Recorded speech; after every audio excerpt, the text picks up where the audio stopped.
All right, let's talk about Aaron Rodgers and the New York Jets. And stop me if you've heard this before, but things didn't go well for the Jets. They drop another heartbreaker here against the Colts this time. Let's talk about what went wrong. Let's talk about what went wrong offensively. I already made a video on Anthony Richardson, so you can get some Jets defensive takes in there, although that was Richardson focused. But let's talk about what went wrong here, because there was plenty of issues offensively as well, even though they did put up 27 points. Also, real quick, before we get too far into this, I will mention I do have a movie channel. If you like watching movies, like talking about movies, you can check that out. The link is in the description below. It is called Jackson Kruger Movies. I do like some, movie reviews and then some other fun movie-related topics that I like to get into. So, yeah, if that seems like your kind of thing, check it out. But anyway, let's get back to the film study. First off, something like this, which is just an issue. This has been an issue for even a couple years. Aaron Rodgers' last year in Green Bay, this was an issue. I don't think it's a Rodgers thing. I think it's just a coincidence. But they're struggling now to get guys to win on the outside, which is kind of crazy to think about when you have Garrett Wilson and you have Davante Adams, but neither have done a great job at this route, the go route, one-on-one. Rodgers takes the snap. He's going to look over in that direction, fires in that direction. Is there separation? Not exactly. You did see in the Houston game, they were able to hit some of those big plays. I think that's why they looked so different in that game. Here, though, you're going to see that just can't quite connect on that one. Again, there was a little bit of a window there. You'd have liked maybe more of a window. The Colts have been giving up these big plays all season long. Not here, though. And then something like this, there's just some wonkiness. So to set the stage, this is a 3rd down and 3, and it just feels like they do these weird things. I don't know exactly what to make of this, but on a 3rd down and 3, well, what do? You got Aaron Rodgers. Simple enough. Maybe, throw to Adams or something. Well, no, here they just hand the ball off. I don't know if they were considering, if it's 4th and 1, we'll go for it. But, you got to try and convert on 3rd and 3. I'd rather just try and convert there than run to make a more manageable 4th down situation, right? I don't know. That was weird. I didn't really agree with that call. And then also this play so it's going to be just a 1st and 10, but you see pressure in Rodgers' face. But, hey, you have a tight end right past him. If you can get him the ball, you can, potentially gain some yards. Rodgers' throw is on the money, but this ends up just getting dropped. For a second, it looked like it was a fumble. It was not. It was initially ruled a fumble, got overturned to a incompletion. But still, again, beating themselves here. This play is something that's just constantly happening with Rodgers. This is going to be in the Jets, not just his fault. It's going to be a zone coverage play. You see where he's looking with the, to throw the ball here, this sort of, over the middle route right here. Definitely can work. You can see, the gap in coverage that could emerge here. Watch. Rodgers takes the snap. He looks and fires in this direction. And as of right here, it's working. I mean, this is a separation. I believe this is on a 3rd down. Get a big play, able to move the ball down the field.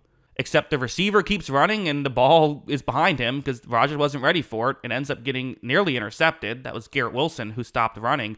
That could have been an interception. That probably should have been an interception. And solely due to just not being on the same page. This was an open play, and it's honestly amazing how many miscommunications. I've never seen a team this late into the season consistently have these miscommunications. This one's another one. This is a 3rd and 12. Hitting this play makes it at least an easier field goal opportunity. Maybe you can break a tackle and get a 1st down.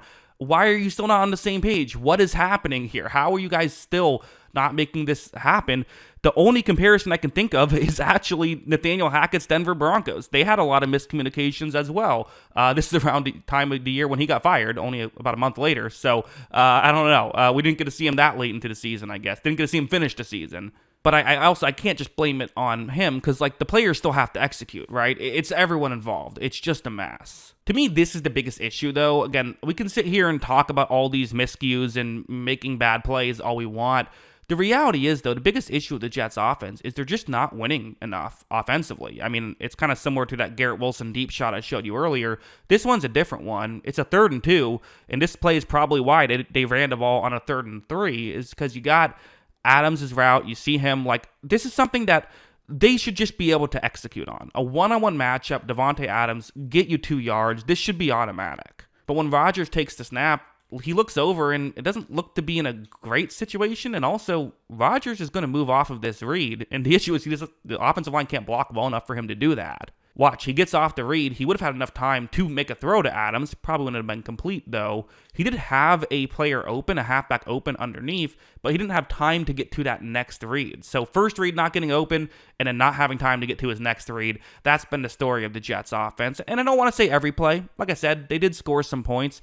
A lot of that was off of, or at least some of that was off of a short field. They had a touchdown there, but not all of it. Like here, you do see the flashes. I would say for the most part, Rodgers has thrown the ball well this season. This play, you have Adams running a route, trying to get into a gap in coverage. Here, Rodgers takes a snap. It's open. I wouldn't say it's wide open, but there is a bit of a window right here. And watch this throw. Really good stuff from Rodgers. Gets it there, well done. And Adams makes a move. He's able to pick up some yards. So it's not like Adams is doing nothing. It's not like Garrett Wilson is doing nothing. And it's not like Rodgers is doing nothing. They just aren't doing enough. Like here, this is another one. It's a man coverage concept. You have Garrett Wilson running a one-on-one matchup on the outside.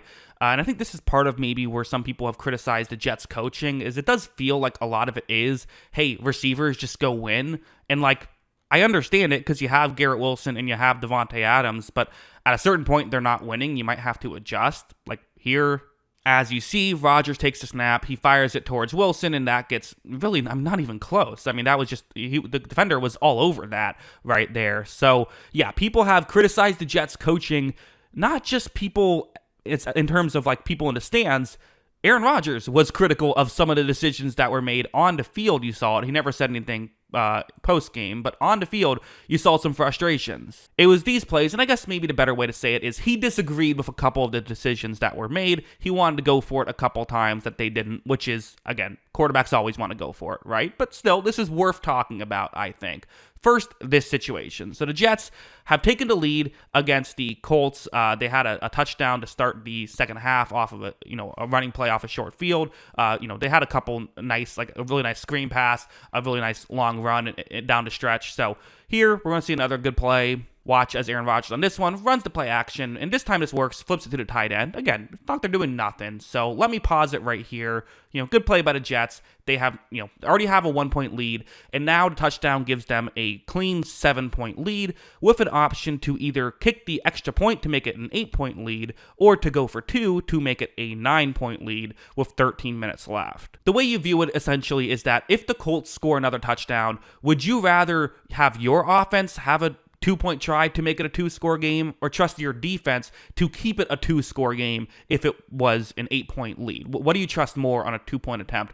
For me personally, I think with the way Anthony Richardson can run in these situations, I would rather go for 2.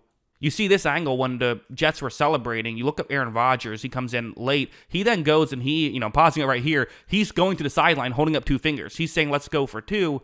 They elect not to. They kicked the extra point, and to the coaching staff's credit, they were correct. The coaching staff was right. Anthony Richardson did score a touchdown, but then they failed a 2-point attempt. So that ended up being the right call there. This other one, you could argue not so much, though. So it's a 3rd down and 10.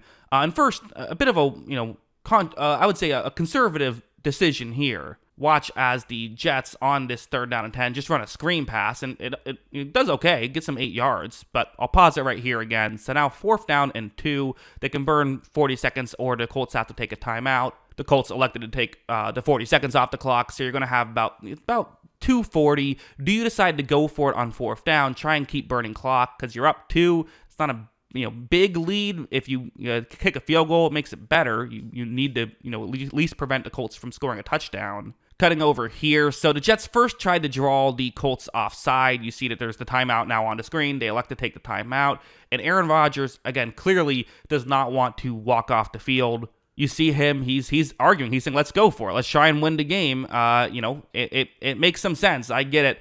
Unfortunately for him, the Jets decide to kick a field goal, and that ended up being a bad decision as the Colts would ultimately score a touchdown and win the game.